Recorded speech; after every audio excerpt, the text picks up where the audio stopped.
Hey guys, what's up? I'm Erin and welcome back to the channel. Have you ever wondered how your early career paychecks, which felt so modest back then, can play a surprisingly big role in your Social Security benefits today? It's all thanks to a process called wage indexing. But here's the catch. After the age of 60, this powerful tool stops working in your favor.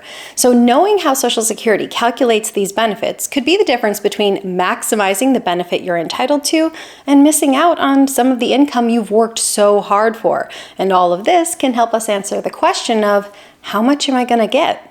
If we want to make a broad generalization, Social Security is designed to replace about 40% of the average worker's pre-retirement income. For instance, if you earned $40,000 a year pre-retirement, you might expect something like $16,000 a year in benefits.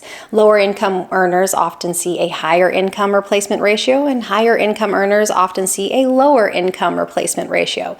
Again, these are all very rough estimates, but it's a good mental place to start. If you want a detailed look at how Social Security calculates your benefits, let's dive in. Social Security benefits are calculated on your 35 highest earning years. If you have fewer than 35 earning years, Social Security will put in zeros for the missing years, and this will bring down your benefit. But what about the flip side to that? What if you have more than 35 years of earnings? For instance, let's say you have a work history that spans 45 years. In that case, SSA still only looks at your 35 highest years of earnings. But the key here is the focus is on those highest earning years. Once you have 35 years of earnings on record, new years are only included if they're higher than the lowest earning year you have on record. So if you continue working, if your income is higher in that year than it was in any of your previous lower earning years, the higher income year would replace a lower income year. And ultimately, this would result in a higher benefit from Social Security one day. And the general trend is that a typical worker's wages tend to increase over time. 35-year-olds tend to earn more than 25-year-olds, whereas 45-year-olds tend to have higher earnings than 35-year-olds, and so on. It's just a very normal pattern for people to see their incomes increase throughout the course of their career. So immediately your thought might be, well, obviously if I continue working now, earning a higher paycheck, this year is obviously going to be replacing earnings from 30 or 40 years ago. I'm earning so much more now.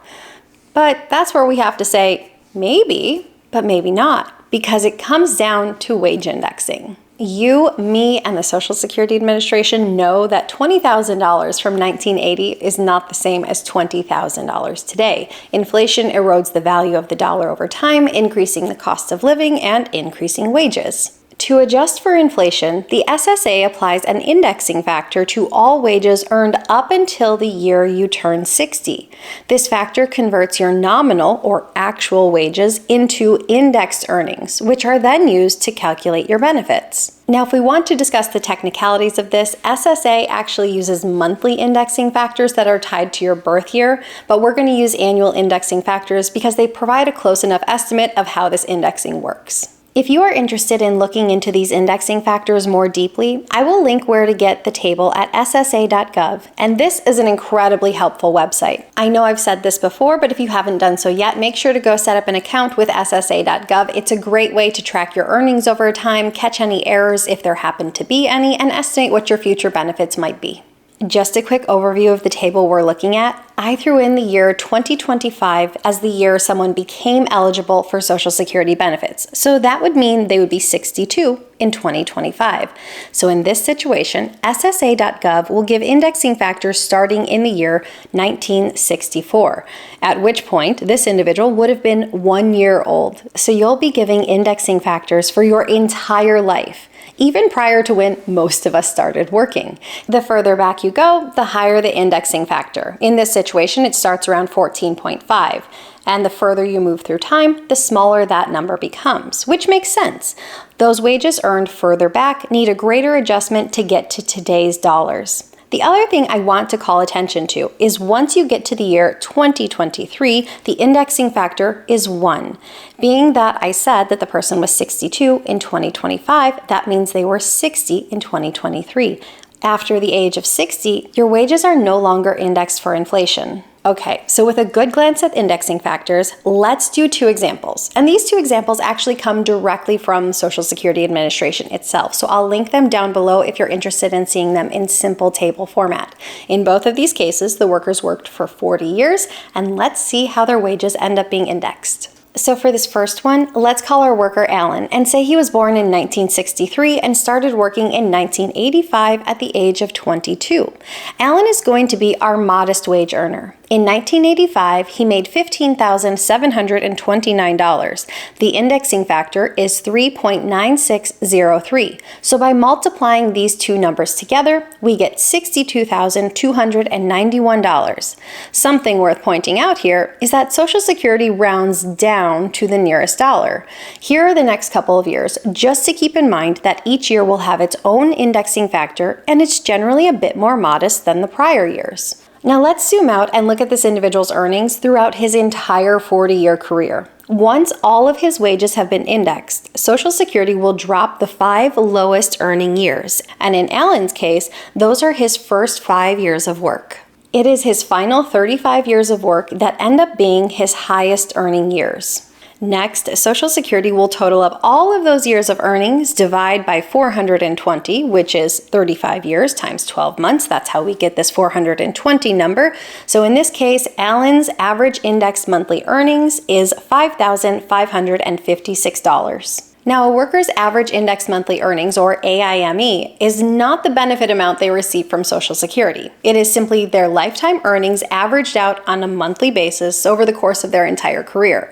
When we saw Alan's wages indexed over the course of his entire lifetime, we saw that his earnings ranged from low 60,000s all the way up to high 60,000s, so his AIME reflects that. Now, I am trying to keep this video solely focused on the subject of wage indexing, but I quickly want to touch on the fact that Social Security would then take this average index monthly earnings number, throw it into their bend point calculation, and get that our worker would be entitled to a monthly benefit of about $2,458. I do have a video that goes into full detail on how Social Security benefits are calculated, and I will link that here and down below if that's something you want a more detailed explanation of. Let's do one more example, this time with a higher income earner. We'll call this individual Ben. He was born in 1959 and began working at the age of 26 in 1985. In Ben's first year of work, he made $39,600.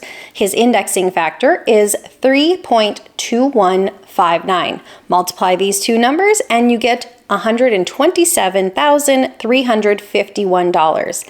Again, we can show the first couple lines of how each year would be calculated. Looking at his 40-year career, after indexing his wages, we see his 5 lowest earning years are spread throughout.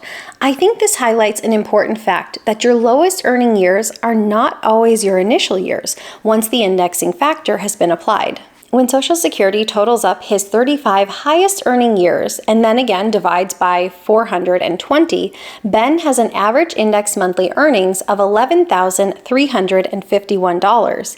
And once the Social Security bend point calculation is applied, he would then be entitled to a benefit of roughly $3,585 at full retirement age. Wage indexing is very powerful. It can make those wages that seemed very modest at the start of your career very attractive once this indexing factor has been applied.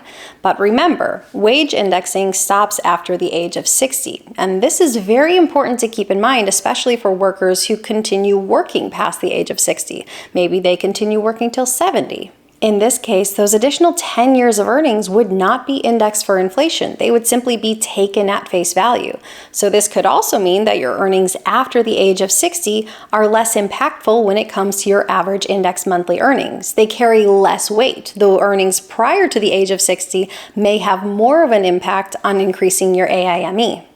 Now, if you're in a situation where additional years of work won't actually increase your Social Security benefit, it doesn't mean that those additional years of work aren't worthwhile. If you claim Social Security early, and early being prior to your full retirement age, and continue working, your earnings limit is something that you want to be cognizant of. But once you reach full retirement age or later, you aren't subject to any sort of earnings limit, and continuing to work might be beneficial depending on your circumstances. If you enjoy working, perhaps you enjoy what you do, perhaps you enjoy the people you work with, this can bring fulfillment to your life. Strictly from a financial standpoint, having additional years of income can make retirement much easier if you're otherwise retiring into a situation that is leaner than you would like. And you can always rest assured that even if you have higher income earning years, once you've claimed Social Security benefits, Social Security will still recalculate your benefit on an annual basis. So if you have a year that ends up being a higher income earning year than your lower income earning years in your 35-year calculation, Social Security will recalculate this and they will factor it in, and then you will receive an increased benefit.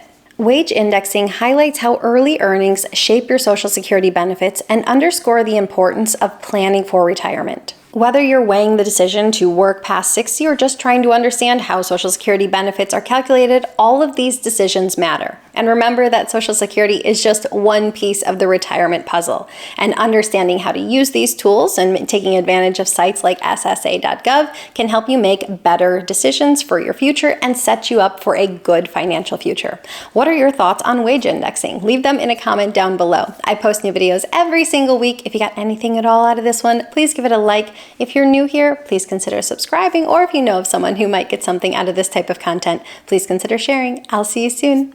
Bye. $1,000 a year in benefits, but that you have on record. That is awful. That's awful. I don't know how to make that not awful. Are going to absolutely, back it up. I'm increasing the cost of living. Freaking A, who's texting me? Hair is tickling my arm. The noises. The noises! Whether you're oh my gosh, I quit. I have 2 sentences left and I can't do it. Here we go. Let's do this. 2 sentences. I just had to wrap up the video. Huh.